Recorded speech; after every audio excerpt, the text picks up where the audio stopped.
मामलों को लेकर पिछले 2.5 दशक से अधिक समय से अलग अलग सरकारों को आगाह कर रहे ऑल इंडिया हज सेवा समिति के पूर्व राष्ट्रीय अध्यक्ष एवं 2 बार केंद्रीय हज कमेटी के पूर्व सदस्य हाफिज नौशाद आजमी ने एक बार फिर मौजूदा केंद्र सरकार पर हज विधेयक के साथ खिलवाड़ करने का आरोप लगाया है। उन्होंने कहा कि उन्होंने पत्र के जरिए देश के प्रधानमंत्री नरेंद्र मोदी को लगातार सूचित किया, लेकिन उनकी मांग को केंद्र सरकार लगातार नजरअंदाज कर रही है। हालांकि हाफिज नौशाद अभी पूरी तरह स्वस्थ नहीं है, लेकिन फिर भी वह हज के मामलों को लेकर अपने घर से पत्र और सोशल मीडिया के जरिए सभी को जागरूक कर रहे हैं। आजमगढ़ स्थित गुड न्यूज भारत के स्टूडियो में कुछ मुद्दों को लेकर उनसे खास बातचीत हुई। इस बातचीत के दौरान उन्होंने विस्तार से अपनी बातों को रखा। आइए हम आपको सबसे पहले बताते हैं उनके हज और समाजवादी पार्टी में संघर्षों की एक गाथा, फिर बातचीत के प्रमुख अंश। हाफिज नौशाद आजमी वर्ष 1984 में सियासत की शुरुआत की। समाजवादी पार्टी की स्थापना काल के दौरान मुलायम सिंह यादव और आजम खां से मिले और उसी दौर में मुबारकपुर विधानसभा का अध्यक्ष बनाया गया। बाद में अल्पसंख्यक प्रकोष्ठ का मंडल अध्यक्ष बनाया गया। उसी दौरान उन्होंने आजमगढ़ के जजी मैदान में एक बड़ा अल्पसंख्यक सम्मेलन संपन्न हुआ और फिर सियासत में समाजवादी पार्टी में बड़े नेताओं की निगाह में आ गए। 1998 में उन्हें राज्य हज कमेटी का सदस्य बनाया गया।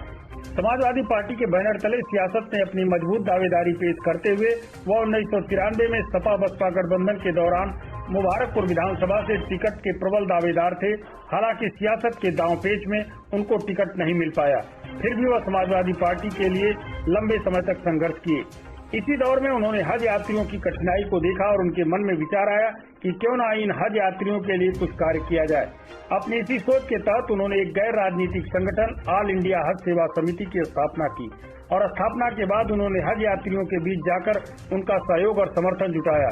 इसके लिए उन्होंने सपा, भाजपा, कांग्रेस, बसपा और तमाम राजनीतिक संगठनों के दरवाजे पर दस्तक दी। उनकी तमाम मांगों का ज्यादातर सांसदों और विधायकों ने अपना जुबानी ही नहीं बल्कि अपने पत्र के जरिए लोकसभा और विधानसभा में अपना समर्थन दिया। नतीजन उन्हें इस लड़ाई में लंबे संघर्ष के बाद तमाम सफलताएं मिली। लखनऊ से जेद्दा, काशी से काबा की सीधी उड़ान उन्हीं संघर्षों का नतीजा रहा। इसके अलावा हज हाउस को लेकर भी संघर्ष करते रहे और उसमें भी उन्हें सफलता मिली। इसी संघर्ष की बदौलत उत्तर प्रदेश राज्य हज कमेटी से 2 बार निर्वाचित सदस्य और केंद्रीय हज कमेटी के सदस्य के रूप में अपनी सेवाएं दे चुके हैं। हाफिज नौशाद आजमी साहब, आपका हमारे स्टूडियो में बहुत बहुत स्वागत है।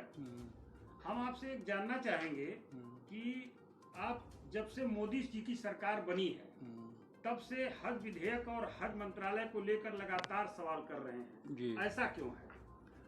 देखिए, ऐसा है कि 2014 में जब इनकी सरकार बनी तो फौरन एक विदेश मंत्रालय के ज़रिए हज कमेटी को कहा गया कि जो कुर्बानी हज यात्री करते हैं वो हज के मौसम में बकरीद की, तो उसे वहाँ के बैंकों से कराया जाए। उस सब पर अनिवार्य कर दिया गया। उस पे हमारे धार्मिक उलमाओं ने अल-जामिअतुल अशरफिया मुबारकपुर, जो बरेलवियों का सबसे बड़ा मदरसा है, और देवबंद, जो देवबंदियों का सबसे बड़ा मदरसा है, इन लोगों ने फतवा जारी किया कि ये जो है सबके लिए अनिवार्य नहीं होना चाहिए और ये गलत बात है। तो बहरकैफ हमने सरकार को लिखा, लेकिन सरकार ने सुना नहीं। तो फिर हमने 2014 में ही 15 में ही इस पे संसद भवन पे जंतर मंतर पे धरना प्रदर्शन किया और उसमें मोहम्मद सलीम साहब MP लोकसभा मार्क्सवादी कम्युनिस्ट पार्टी का हिस्सा लिए और उन्होंने फिर सुषमा स्वराज जी से बातचीत करके स्वर्गीय और पत्र लिख करके उसे किसी तरह ख़त्म कराया। तो हज के मामले में जब से ये आए हैं हमें लगता है कि एक सोची समझी साजिश के तहत कोई इनके विभाग में इंटरफेयर कर रहा है। अब देखिए, जैसे कमेटी बनाई विदेश मंत्रालय ने, और मेरे जानने में, मेरे इल्म में, मेरे तजर्बे में, चूँकि मैं 2 टर्म जो है वहाँ सेंट्रल हज कमेटी में रहा, विदेश मंत्रालय के अफसरान के साथ मैंने काम किया, अम्बेसी के साथ भी काम किया, दूतावास वो काउंसलेट के साथ जिद्दा में काम किया। तो यहाँ के जो अफसरान विदेश मंत्रालय के संयुक्त सचिव थे और लोग थे, तमाम अफसरान, तो ये लोग एक्ट और परंपरा के तहत काम करते थे किसी के दबाव में नहीं आते थे कि कोई पॉलिटिकल आदमी कुछ भेज दे, कुछ कर दे तो वो उल्टा सीधा कर दे।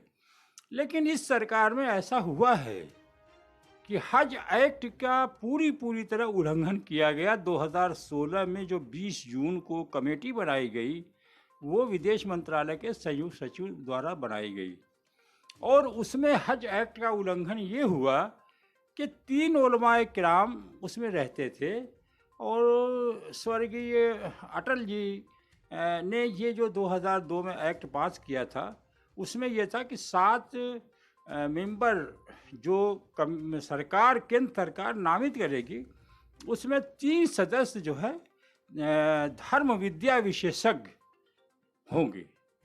तो धर्म विद्या विशेषज्ञ कौन है? हमारा आलिम दीन।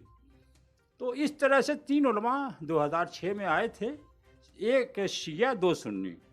इन्होंने जो कमेटी बनाई 2 उलमा सुन्नी गायब कर दिए और शिया के कोटे में एक बोहरा को रख दिया, जबकि जब एक्ट में शिया लिखा है तो आपको शिया आलिम दीन रखना चाहिए था और 2 सुन्नी आलिम दीन रखना चाहिए था। तो जब से ये मोदी जी की सरकार बनी है इसमें हज में कोई इंटरफेयर कर रहा है, वो साफ दिखाई देता है। इसलिए हमें समय समय पर सरकार को बताना पड़ा और मैं सरकार को अभी भी मैंने ये पत्र लिखा है कि हज कमेटी, अब देखिए विदेश मंत्रालय का काम है बनाना, अभी एक्ट में संशोधन नहीं हुआ है, तो अब विदेश मंत्रालय अपने कर्तव्यों का पालन क्यों नहीं कर रहा है, इसके पीछे क्या साजिश है। इसलिए हमने प्रधानमंत्री जी को पत्र लिखा है कि कृपया इसमें जो है हस्तक्षेप करें और पूछें विदेश मंत्री जी से, उनके अधिकारियों से कि ये कमेटी जो है आखिर जब एक्ट में लिखा है कि 4 माह पूर्व बन जानी चाहिए तो 20 जून 2020 के बाद ये कमेटी अब तक क्यों नहीं बनाई गई। अच्छा, अल्पसंख्यक मंत्रालय को हटाने को बार बार आप बोल रहे हैं जी कि इसे विदेश मंत्रालय में रखा जाए, इसके पीछे क्या मंशा है? देखिए मंशा ये है, मेरी मंशा ये है कि 8 नवंबर 2016 को हमने जंतर मंतर पर इसके खिलाफ धरना प्रदर्शन किया था। उसी दिन नोटबंदी हो गई। ये खबर हमारी जो है वो बहुत ज़्यादा नहीं हाईलाइट हो पाई और न हम बहुत बड़ा धरना कर पाए। हज़ारों लोगों की भीड़ नहीं थी हमारे साथ, उस वक्त लोग समझ नहीं पाए हमारी बात। हमने एक FIR सरकार के सामने दर्ज करा दी थी। पहले सलीम MP साहब के माध्यम से पत्र लिखा था, पत्र का जवाब आया, उससे मैं संतुष्ट नहीं था और मैंने जो है वो धरना प्रदर्शन करके सरकार के सामने FIR दर्ज करा दी थी। क्योंकि जो लोग इसमें लाना चाहते थे वो एक पुरानी साजिश थी और उस साजिश में लोग शामिल थे, वो मुझे मालूम है और मेरे साथ लोग काम कर चुके हैं। तो इसलिए वो मैं शुरू से ही इसका मुखालिफ रहा हूँ। और दूसरी बात यह है कि देखिए हज विदेश यात्रा है, हमें एम्बेसी से काम लेना है, हमें दूतावास जो जिद्दा में काउंसलेट से काम लेना है, तो हम क्यों आखिर इसमें एक और अड़ंगेबाजी डालें। और ये जो है ये साबित हो गया, इन्होंने जो हज पॉलिसी बनाई उसमें जो है काउंसलेट जनरल को मांगा है कि हमें दे दिया जाए वो, और काउंसिल हज हमें दे दिया जाए। तो इस तरह से ये चलने वाला नहीं है। पारदर्शिता और साफ़ सुथरी पॉलिसी विदेश मंत्रालय की थी और विदेश मंत्रालय साफ़ सुथरा काम करता था। इसलिए मेरी मांग हमेशा से रही कि हज विदेश यात्रा है, विदेश में रहना चाहिए। अच्छा, सरकार चल रही है सारे बॉम्बे में एक विशाल केंद्रीय कार्यालय मौजूद है जो 19 स्टोरी का है और एक अच्छे पाश इलाके में है, साफ़ सुथरी जगह है, सड़क है बहुत चौड़ी चौड़ी वहाँ पे। और ये मैंने पहले भी कहा और आज भी कह रहा हूँ कि जो ये एयरपोर्ट तक पहुँचाने का काम ये स्टेट में हर जगह होता है, तो ये ज़मीन स्टेट को लेनी चाहिए, वहाँ हज हाउस बनाना चाहिए, न कि केंद्रीय हज कमेटी का काम ये है। केंद्रीय हज कमेटी का काम ये नहीं है कि वो कैंप कार्यालय वहाँ बनाए, उस नाम पे हज हाउस बनाए और हज कमेटी का पैसा जो मुसलमानों का है पूरे देश के, वो एक स्टेट में खर्च करे। ऐसा है, उसके लिए बॉम्बे के मुसलमान बधाई के पात्र हैं। मैं बधाई देता हूँ बॉम्बे के ताजिरों को, वहाँ के लोगों को कि वो पूरे देश के लोग वहाँ चंदा लेने जाते हैं, मस्जिद का, मदरसे का, वो खैरात ज़कात निकालते हैं, हकदार को हक देते हैं, लेकिन हकदार का हक मारते नहीं। तो ये पूरे देश के मुसलमानों का पैसा है और उस पे हक सारे मुसलमानों का है। तो एक बॉम्बे में खार घर में ये ज़मीन खर्च कीजिए, ज़मीन पे खर्च किया जाए पैसा, और उसके अलावा जो है वो उस पे हज हाउस पे खर्च किया जाए, जो स्टेट का काम है। तो मेरे ख्याल से इसमें कहीं भी कोई गुंजाइश नहीं है। और दूसरी बात मैं इस पे और कहना चाहूँगा, कोई पारदर्शिता नहीं है। 13 महीने से कमेटी नहीं है, आपने ज़मीन कैसे ख़रीदी है? अगर पहले का रेजोल्यूशन है तो इतनी आफत क्या थी, दूसरी कमेटी आती, उसका देखती और करती। लेकिन इसे उसमें मंत्रालय के लोग भी शामिल हैं। तो मुख्तसर इसमें ये कहने का मतलब कि जब ऑनलाइन 2009 से सारी चीज़ें हो रही हैं, हमारे ज़माने से पेमेंट और ये वो हम लोगों के ज़माने से हो रहा है। मैं मेंबर था 2 बार इलेक्टेड यूपी से। तो अब ये चीज़ें ऑनलाइन क्यों नहीं हुई? इस पे मंत्रालय की वेबसाइट पे इसकी डिटेल क्यों नहीं डाली गई? अगर इसमें शफाफियत और पारदर्शिता थी और आज तक नहीं डाली गई है। जब हमने वहाँ के minority welfare minister Nawab Malik साहब को और लोगों को ख़त लिखा, तो उस ख़त पे फिर वहाँ के टाइम्स ऑफ इंडिया ने एक स्टोरी की, तो उन्होंने सीओ हज कमेटी के माध्यम से छापा कि 18 करोड़ की ज़मीन ख़रीदी गई है। अब ये ज़मीन कब ख़रीदी गई? इनकलाब उर्दू को ने भी ये रिपोर्ट लगाई कि इस तरह से 18 करोड़ की ज़मीन ख़रीदी गई है, और फ़ोटो लगाया कि कैंप ऑफिस खार घर का फ़ोटो भी अखबार में शाया हुआ। तो अब सवाल ये उठता है कि ये ज़मीन कब ख़रीदी गई, कैसे ख़रीदी गई? 18 करोड़ की पूरी ज़मीन है या लीज़ है या प्रीमियम है या क्या है? इसकी सच्चाई, मुसलमानों का पैसा है देश के, तो देश के मुसलमानों को, और संसद ने बनाया है इस एक्ट को, तो सांसद यानी पूरे देश के जनता को जानने का हक है। और गवर्नमेंट को इसे साफ करना चाहिए, क्योंकि इस वक्त कोई कमेटी नहीं है, मिनिस्टर साहब जिम्मेदार हैं, वही चला रहे हैं। तो मिनिस्टर साहब को कम से कम एक प्रेस कॉन्फ्रेंस करके इस इशू पे मैं उनसे मांग करता हूं कि वो खुलासा करें कि 18 करोड़ की ज़मीन है या 20 करोड़ की है या प्रीमियम है या क्या है। दूसरी बात मैं बता दूं कि ये गैर कानूनी तरीके से ली गई है। हज एक्ट में कहीं नहीं लिखा है कि आप कैंप कार्यालय के लिए कोई ज़मीन खरीद लें। हज एक्ट में है कि रीजनल ऑफिस, 2002 में 15 मई को जब एक्ट पास हो रहा था, तो उस समय जब केंद्रीय कार्यालय दिल्ली लाने की जो मांग थी और समिति की रिपोर्ट पे वो फिर हुआ कि हज का गेटवे है बॉम्बे ही रखा जाए, तो उस पे सांसदों की मांग पे हमारी कोशिश से वो सरकार ने कहा, जिसमें सारी अपोजिशन ने मांग किया, कांग्रेस समेत, बिना भेदभाव के, कि नहीं वो दिल्ली दफ्तर लाया जाए। तो उस पे सरकार ने कहा अटल जी की कि जो है वो हम 5 या 6 रीजनल कार्यालय खोलेंगे, लखनऊ, दिल्ली, कलकत्ता, श्रीनगर, और इस तरह से 2-1 साउथ में भी, मुझे नाम नहीं याद आ रहा, ज़्यादा दिन हो गया। तो इस तरह से फिर ये एक्ट में परिवर्तन हुआ कि हज कमेटी जब चाहे प्रदेश केंद्र सरकार से परामर्श करके रीजनल कार्यालय खोल सकती है। तो कैंप कार्यालय खोलने का क्या सवाल है? तो मेरी बॉम्बे के मुसलमानों से मांग है, और बॉम्बे के कि इस उसमें न पड़े कि कोई सी हकदार का हक मारा जाए। अगर कोई गलत फैसले से उन्हें फ़ायदा पहुंच रहा है तो वो फ़ायदा नहीं है।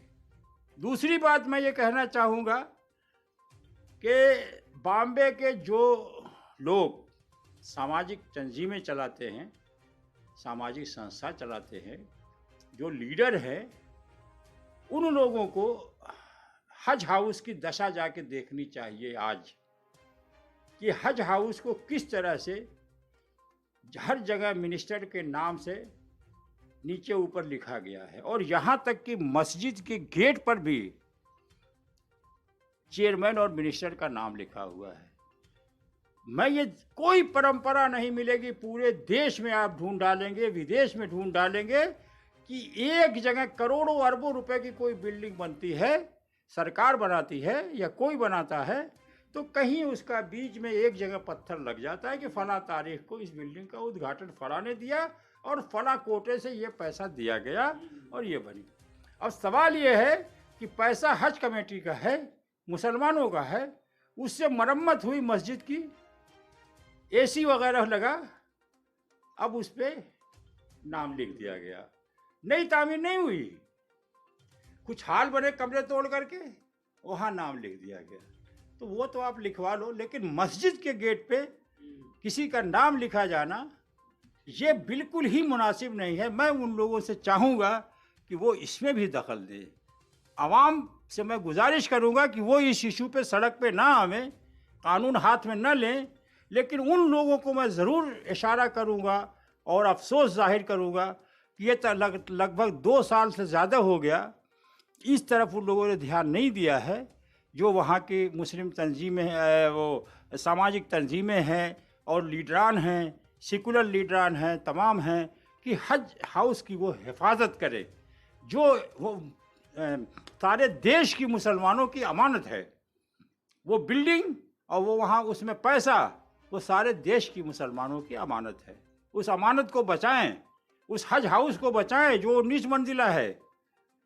जी, आपकी एक मांग लगातार चला रही है कि हज का रीजनल कार्यालय दिल्ली लाया जाए, जबकि मुंबई में केंद्रीय कार्यालय है, एक और कैंप कार्यालय मुंबई में खोला जा रहा है।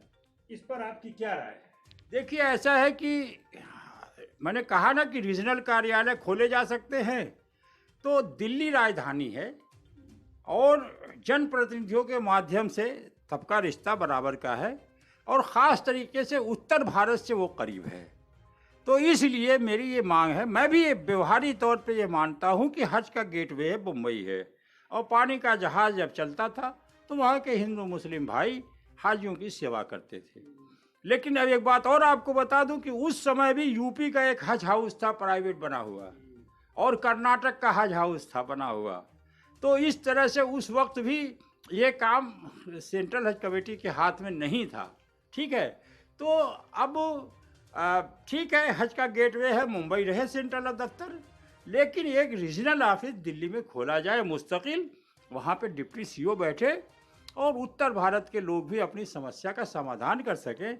ठीक है, ऑनलाइन काम हो रहा है, लेकिन बहुत सी चीज़ें हैं जिसमें परामर्श करना होता है, आना जाना होता है।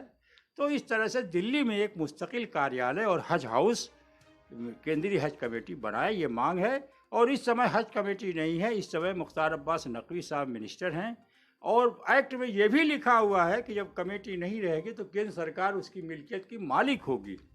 तो मैं आज मांग कर रहा हूँ कि वो इस पर भी घोषणा करें और अपनी बात सफाई रखें कि दिल्ली में ज़रूरत है कि नहीं है।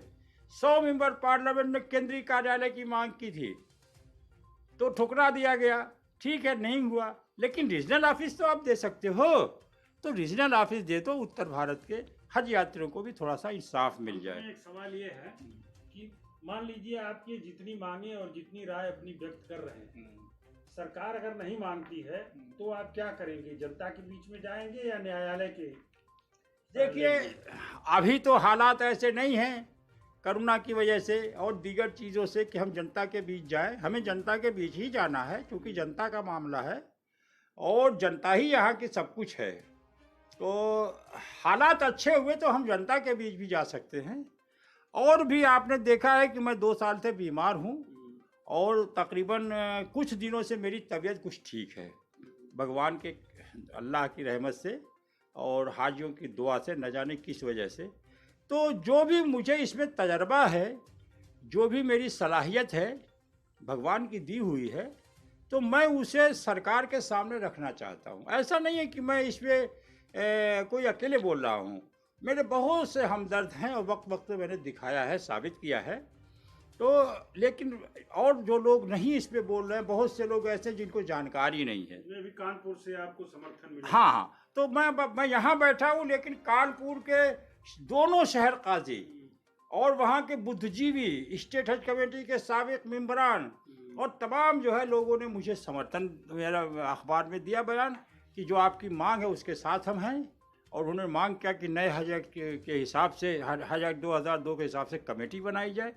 तो इस तरह से आप सरकार को आगाह कर रहे हैं। तो मैं सरकार को आगाह कर रहा हूँ, लेकिन अभी हालात मुल्क के और सूबे के ऐसे नहीं हैं कोरोना की वजह से कि हम कोई बड़ी रैली का ऐलान करें, हम कोई बड़े आंदोलन का ऐलान करें। लेकिन और दूसरी बात यह है कि मैं मोदी जी से पर्सनल, जयशंकर जी से पर्सनल गुजारिश करूँगा, इसलिए कि मेरे तजर्बे में जितना हज यात्रियों का गैर मुस्लिम मंत्री, गैर मुस्लिम भाइयों ने ख्याल और इज्जत करते हैं, अपने मुसलमान उतना नहीं करते, उनसे कम करते हैं। तो मेरा तजर्बा है कि जयशंकर जी इस मामले में दखल दें कि उनके मंत्रालय में क्या हो रहा है, कैसे कौन लोग इंटरफेयर कर रहे हैं, कमेटी क्यों नहीं बनाई जा रही है। और इस पे मोदी जी प्राइम मिनिस्टर हैं देश के, और हज को मैं फिर कहूँगा कि कोई राजनीतिक चश्मा नहीं लगावे। मैंने जो भी पत्र लिखा है गैर राजनीति लिखा है, और जब जब मैंने समर्थन मांगा है सबके दरवाजे गया हूँ और सबने मुझे समर्थन दिया है हर मामले में। तो इस तरह से इस पे भी जो है हज एक धार्मिक यात्रा है, और हज यात्री जाते हैं देश के लिए, तरक्की के लिए दुआएं मांगते हैं, और यहाँ के तरक्की के लिए, वो खुशहाली के लिए, अमन के लिए। तो इस तरह से जो है ये सबके है, और मैं ये चाहता हूँ कि इस पे वो दखल दें, जल्द से जल्द हज कमेटी बनाएं, और हज विदेश मंत्रालय में अगर वापस भेज दें तो अच्छा है। दूसरी एक बात मैं और कहना चाहूँगा कि पीएमओ के ज़रिए जो आया है विदेश मंत्रालय में हज, इसका भी फैसला लोकसभा में होना चाहिए था, राज्यसभा में होना चाहिए था। क्योंकि विभाग चेंज करने का अधिकार आपको लीगल है, लेकिन ये न्याय और जनहित में और वो न्याय संगत नहीं है। इसलिए कि जब जो चीज़ें पार्लियामेंट में पास हुई हैं, संसदीय समिति ने पास किया है, आप 1 मिनट में किसी के कहने पे पीएमओ से ये ऑर्डर कर दे कि ये विभाग ट्रांसफ़र किया जाता है। अब परेशानी किसको हो रही है? हज यात्रियों को। तो इसलिए मेरा निवेदन है कि मैं आपसे मिल नहीं सकता, मजबूर हूँ, अभी लंबा सफ़र नहीं कर सकता, लेकिन मैं इसके माध्यम से, चैनल के माध्यम से आपको कह रहा हूँ कि मैंने जो 25 अगस्त को पत्र लिखा है आपको और जयशंकर जी को, और उसकी कापियाँ मैंने तमाम संबंधित अधिकारियों को लिखा है, उस पर गंभीरतापूर्वक ध्यान दें और मेरी मांगों को जो है समर्थन करें। बहुत बहुत शुक्रिया।